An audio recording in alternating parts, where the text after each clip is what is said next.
Hi, and welcome to the Ark Files, a seminar that is going to be all about the Ark of the Covenant. Now, if you don't know much about this item or its history, you can still follow because I'm going to try and make it simple, and I'm also going to share some basic knowledge. And if you're one of those who already know a lot, I'm sure I'll be able to shed some new light on the topic for you. So even if this is the first time you hear of it, or if you know a lot, I'm hoping this seminar will benefit you regardless of your background. Now, I've written two books on the topic of the Ark, and one has been translated into English. And at the end of the seminar, I'm going to give you a web address where you can download one of these books for free.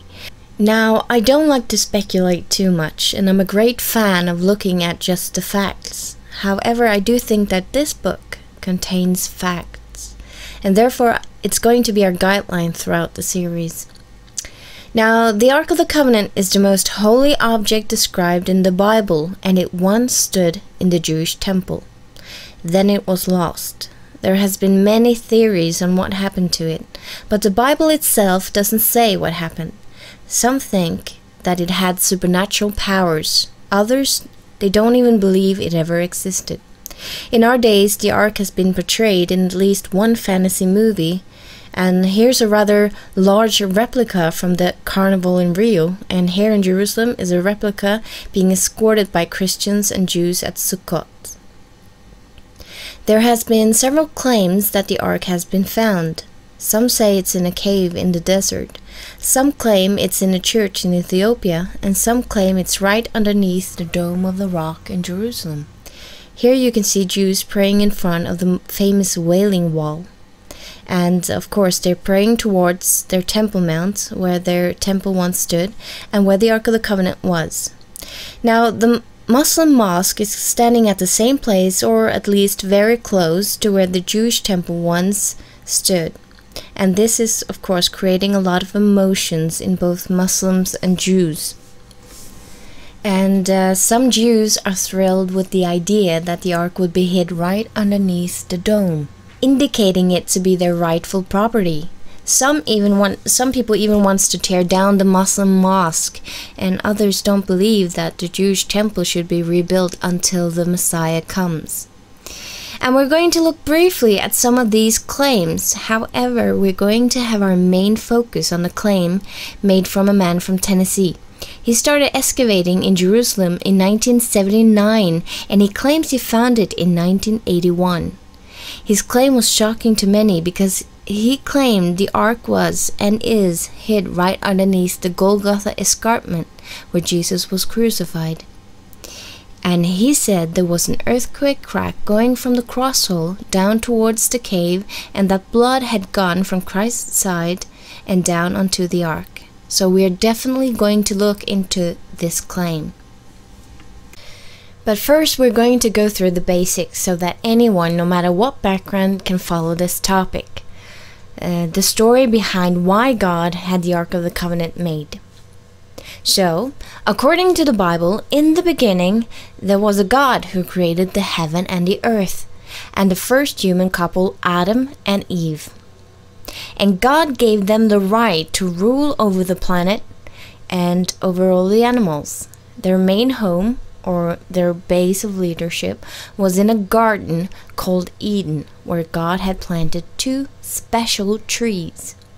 One was the tree of life, and the other tree was the tree of knowledge of good and evil.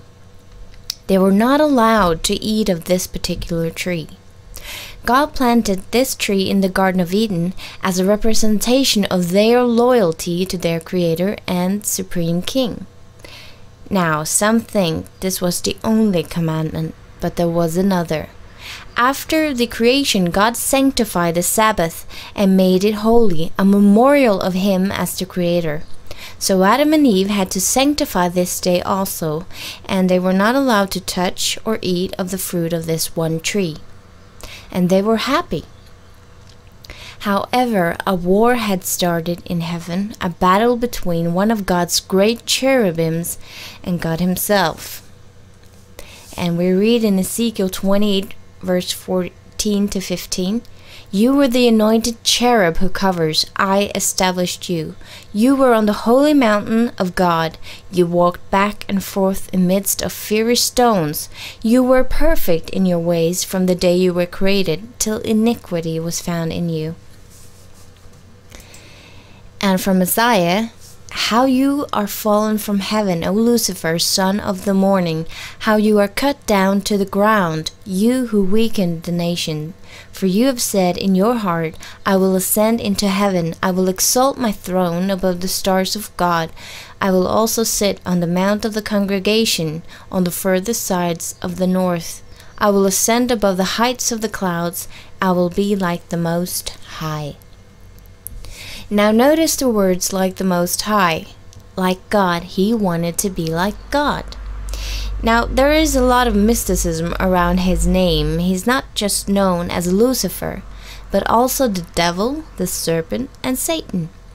Now in the Bible, names are sometimes used to reveal someone's character or someone's function. The word Satan simply means the opponent. He wanted to exalt his throne. He did no longer wish to follow God's leadership, and he convinced 1/3 of God's angels to follow him instead.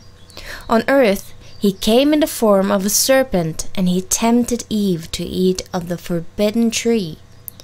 So, you could say that Eve's sin had some similarity with the cherubim's sin, and that's why it was so serious.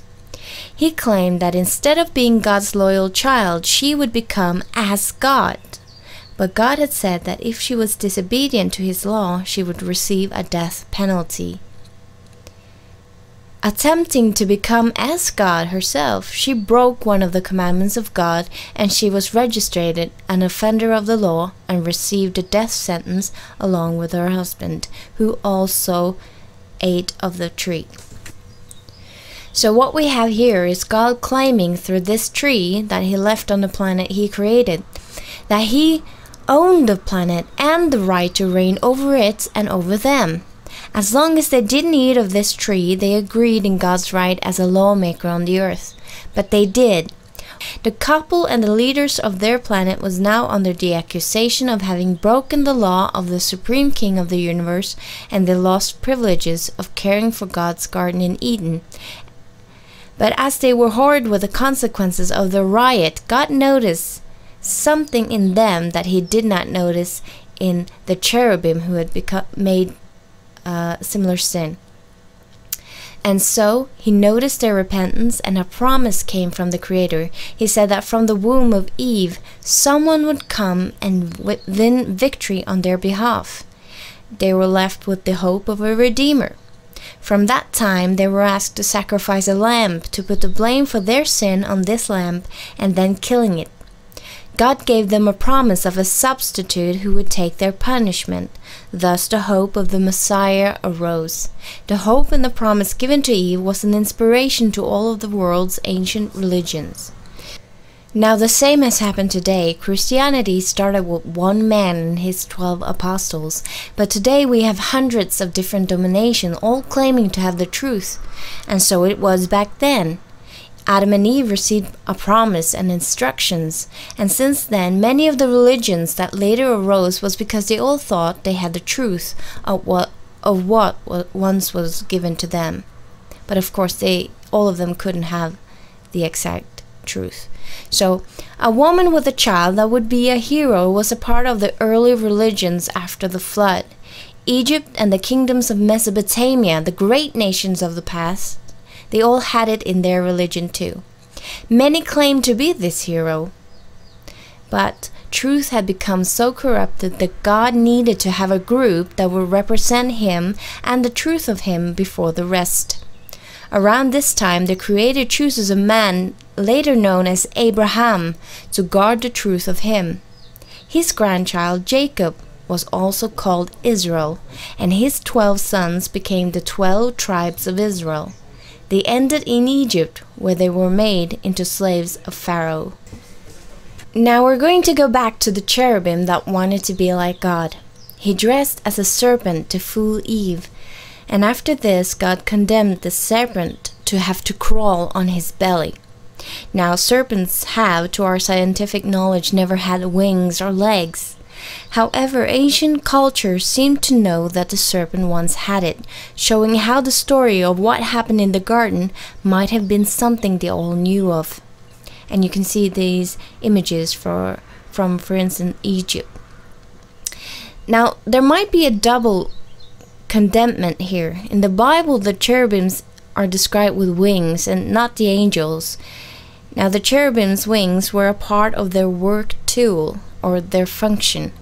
The wings were used to protect God and what is holy, and they used them to humble themselves before God. Now, if a cherubim would have his wings taken away from him, it meant that it lost its job and function. So God may have let us know here that the betrayer also lost his job as a cherubim, and the instrument he used, the serpent, partook in his punishment.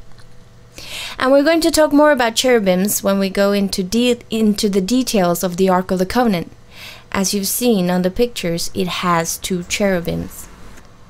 But again, instead of protecting God's tree like a cherubim should have done, he did the opposite. Instead of defending God and his law, he did the opposite. Now notice on some of the images from the early religions from Mesopotamia, where you also see cherubim standing on each side of a holy tree. Now it's interesting because you can see that not only the Bible but also the ancient religions had elements of the same stories in them. So, back to Israel. Now God leads them out of captivity in Egypt towards Canaan, a land he had promised Abraham.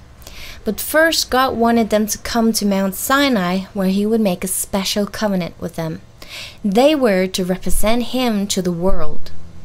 So God met with them there, and through his servant Moses, he asked them to build him a sanctuary so he could dwell amidst them. And this is how the sanctuary looked. And Moses was told to build this after a pattern that another author in the Bible, Paul, says was of the heavenly things.